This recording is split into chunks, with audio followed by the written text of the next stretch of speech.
Hello all, welcome to this short training video on how to create online job posts through TempWorks. Recently, we engaged a new vendor, Haley Marketing, to help us post our job openings directly to our website. What this does is help us expand our reach on the internet.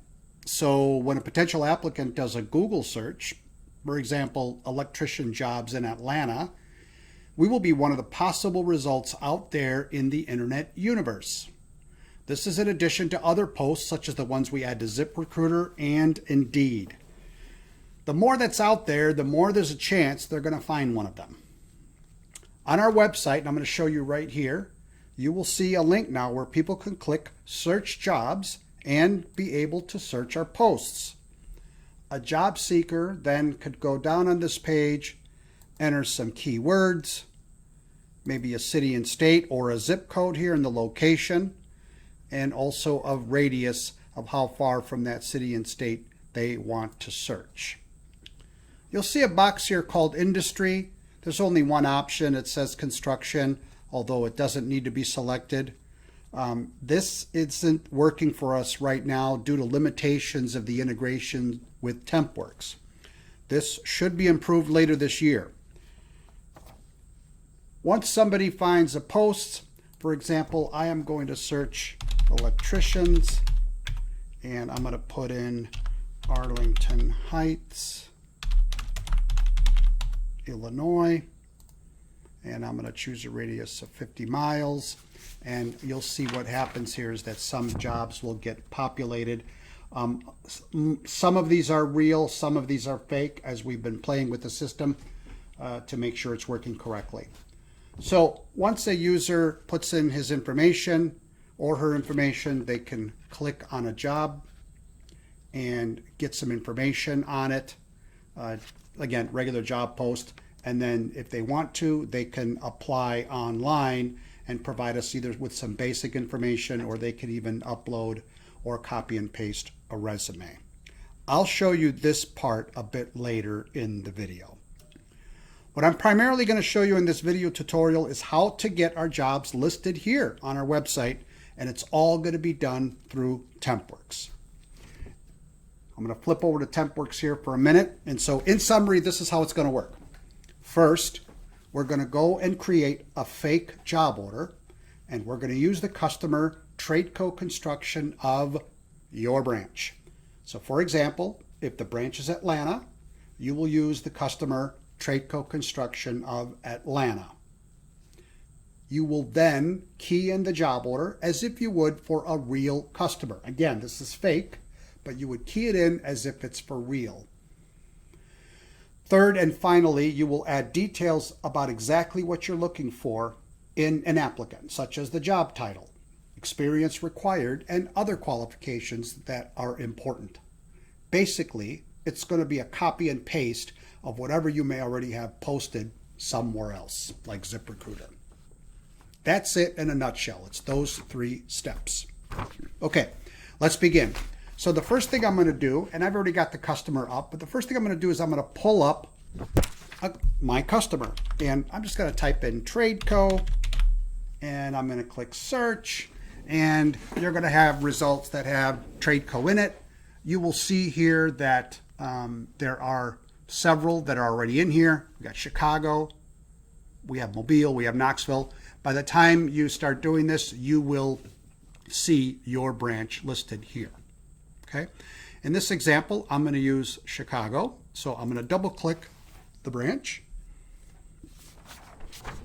And then from here, I'm going to create an order. How do we do that? Well, we go to the Actions menu and click New Order.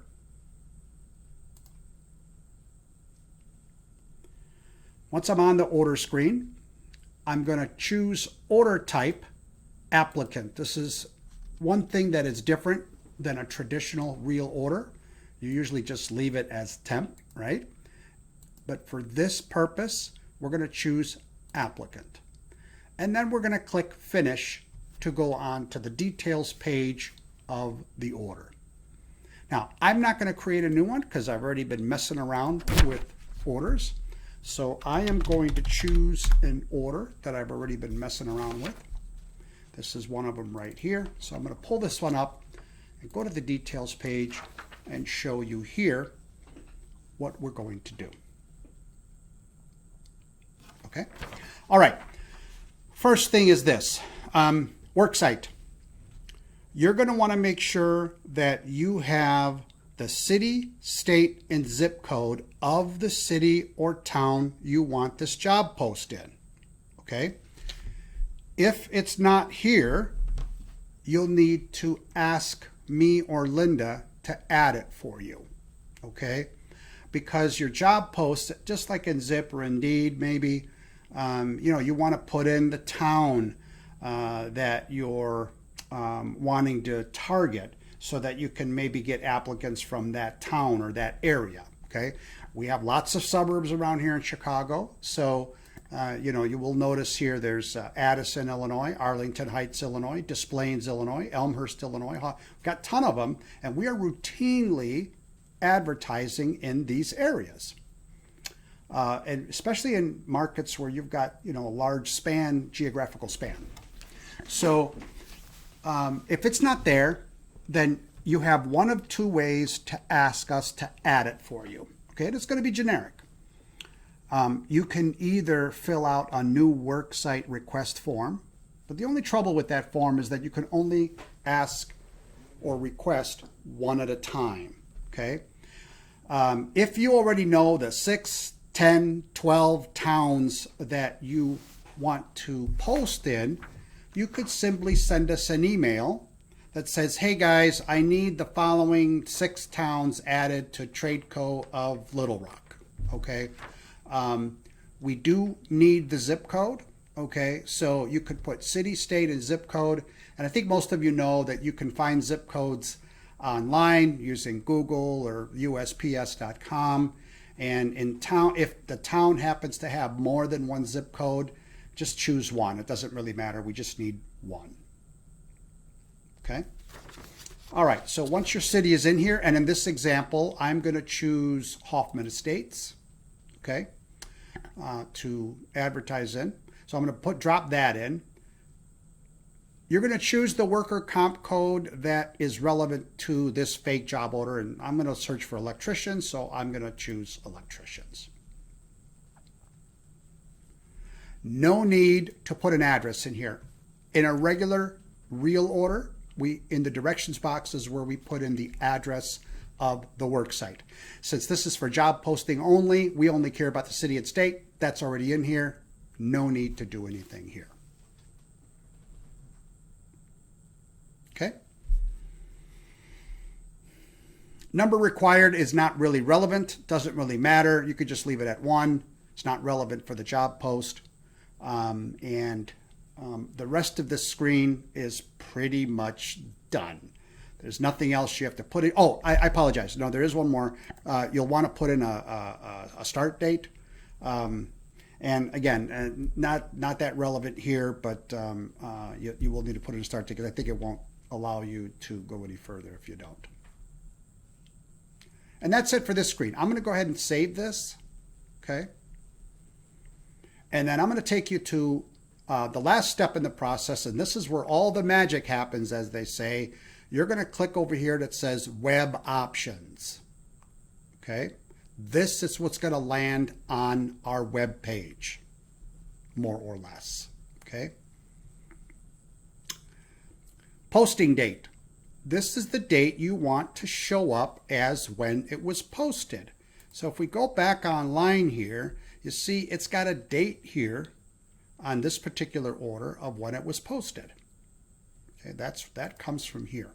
Okay. And by the way, this can be changed. So 2 weeks from now, you want to quote unquote refresh your ad, you can just put in a new date and then it will refresh to make the posting seem a little bit newer. Okay, I'm going to leave it as the 17th for now. Now, when you come over here, you are going to notice, because this is how TempWorks works by default, there will be an X in this box. Okay, this is so that your regular orders don't accidentally end up on the web, because sometimes we won't be using that to recruit. So you're going to see these X's. This X says do not post to web. While this X is in here, or when this X is in here, it's not going to go over to our website. So again, this is how it's going to default. You want to remove the X. Let me say that again. You want to remove the X so that it does flow over to our website. All right, posting date, we covered that. Public job title. This is the job title that's going to appear in your ad or your post. So if we go back here, this is actually that same post. Okay, this is the one I've been practicing with. Here it is. It's going to say electrician-journeyman, but you could do whatever you want. You could just put in electrician if you want. Or you could put an electrician helper if you want. Whatever it is that you want your ad to read. Okay. In this section here is the public job description. This is basically going to be your job post. And in this example that I have in here, it was just a copy and paste of one of Jody's job posts from ZipRecruiter. I just copied and pasted.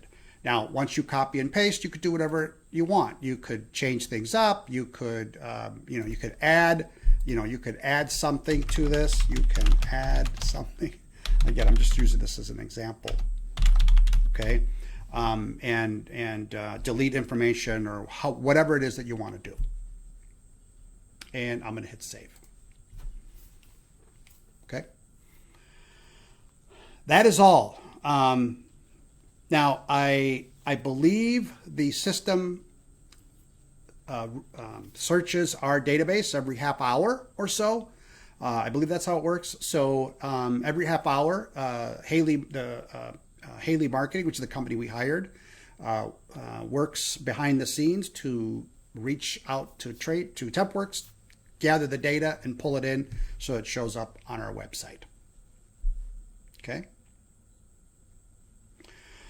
All right, I'm going to stop right there.